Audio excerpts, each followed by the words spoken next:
I don't like ghosting. I think ghosting doesn't show courage. I always advocate for separating in a healthy way. There's a few techniques. And welcome to Girlfriendship. We have an amazing author. The book is called Better You, Better Friends, and we have Glenda D in the house today. Great to see you, Patricia, and nice meeting you, LaFern. It's so wonderful to be here and join your friendship. I'm loving that you've known each other for a few years and you've got this great project together about friendship. What a testimony to your friendship that you can work together on this project and help other people recognize their friendships in a more deeper and meaningful way. What is a friend? How will you define that? Well, it's a very easy definition. A friend is a stranger you learn to love. And interestingly, a friend is derived from the root word of friendship is love. So love has evolved, and the word friendship is a part of that, being in love with someone that you've met, but they're not part of your family. You're not their cousins, they're people, they're strangers. As you know, you both were strangers and you met in the workplace, I believe. And I know your history, Patricia, because you were going to be in the book, and I called you and I said, would you like to discuss some of your friends? Because the book started out as a top 10 friend challenges. And we went through your friends, and you're saying, no, that never happened. No, I was never envious. No, there's no comment. And I'm going, and you got to be kidding me, right? There must have been something. But I realized, knowing Patrick, and I've known Patrick longer than I've known you. I realized that was such a familial bond. You really didn't need much else outside of that connection, but now you're moving into a different stage of your life, and you're looking for people that ground you, that you can trust and be reliable and bring a lot of well-being to your life too, because that's quite a big that was quite a big relationship you had, obviously, with your twin brother. Yeah. Setting boundaries with friends. Great point to bring up boundaries, because definitely one of the boundaries in the book, and I know we're going into that in more detail later, but one of the boundaries is a woman who had a child, had a single friend they were just great buddies. They were both fabulous women, great buddies. And but one of them had a child, and she couldn't go out partying at 10 a.m. in Santa Monica. It's not that I don't love you anymore, but I'm in a different stage of my life, and my most important person in my life now is my child, and that's a priority. But you're always welcome to my house. You're always welcome if I have to not be available when my child's sick. So the woman was kind of left her for a while, and then until the same woman looked after her sister's children, then called her and said, I really get what you mean. Children are a priority. I get it. I feel really bad that I put you through that. So really, if you have a friend who has become a recent parent, support them. Love them, help them. Maybe you could pick up the child. Maybe you could have a friendship with that child too. Maybe and then you have that kind of auntie, you have a friendship aunt. We should have this, like auntie friend or something.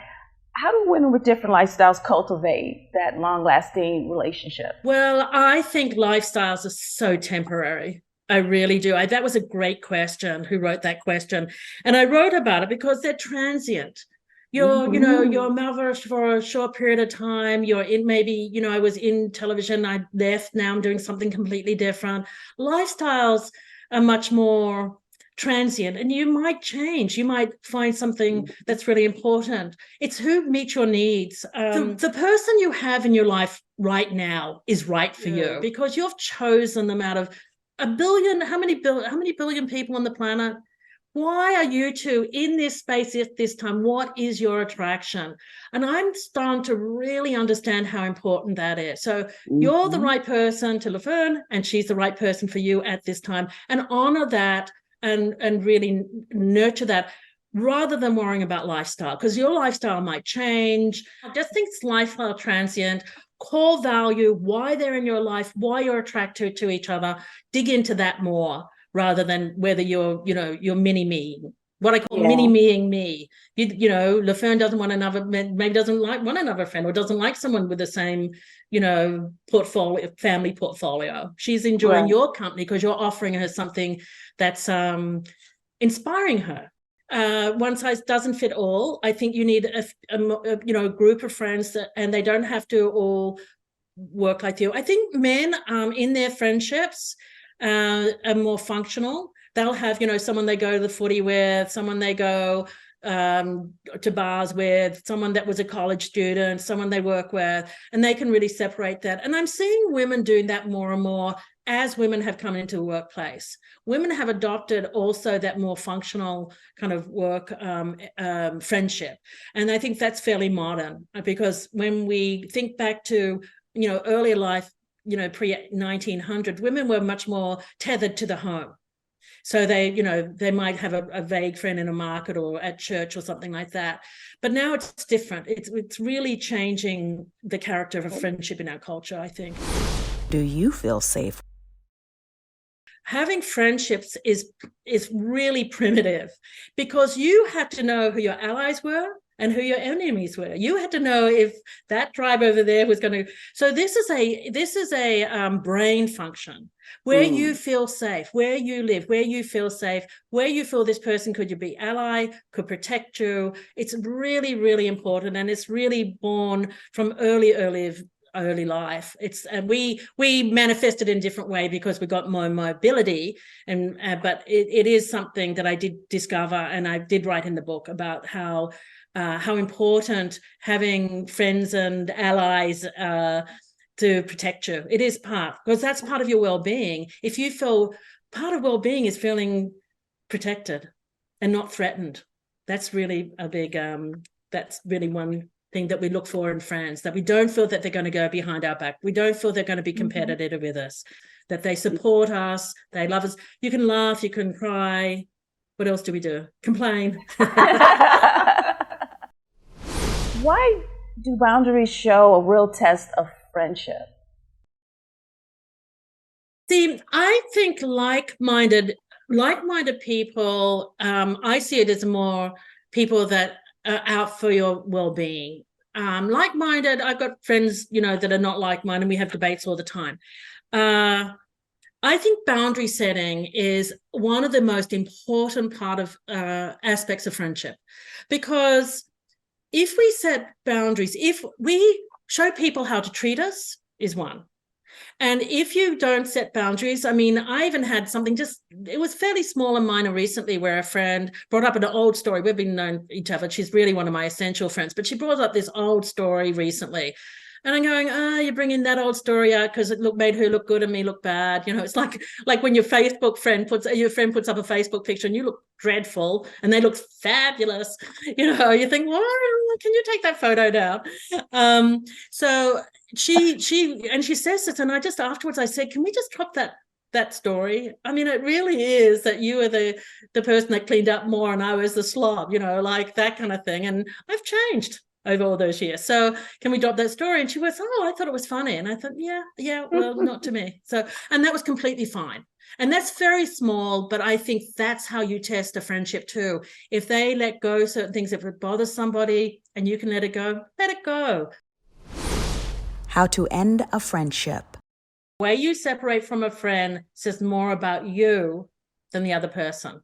So I would say if there's a few techniques. One is that you start seeing them less. Like you might have a friend that always wants to see you. Then I see them, for a coffee once a month, and then I always have a heart out. So I'm still seeing them, but I'm managing my time with them because they drive me crazy. I can't hear about that man in your life anymore. Or I say, we've talked a lot about him. A friend I used to have say, you've got the right to complain for 6 months. Maybe if it's a hard thing like a divorce or something, 12 months. But then you gotta figure it out yourself. Talking to me about it is reimagining that pain, and I can't help you you need help, because friends aren't psychologists. So name your boundaries. What is your boundary? When it upsets me, or just I feel upset when you're always late when we're going to the movies. I feel like I have to rush. Can I come and pick you up? Find solutions. And if that doesn't work, they're not hearing you. When you're ending a friendship, sometimes you say, you know what, this is not working for me. Let's just have a timeout. And that's what happened with a friend of mine. I think both of my friend and her friend were going through a very hard time, both of them in their own ways. And my friend was more demanding of this other friend.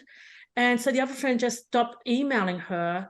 And she said to me, what should I do? And I said, what you should do is she clearly needs a timeout. She's just going into hibernation. That's all.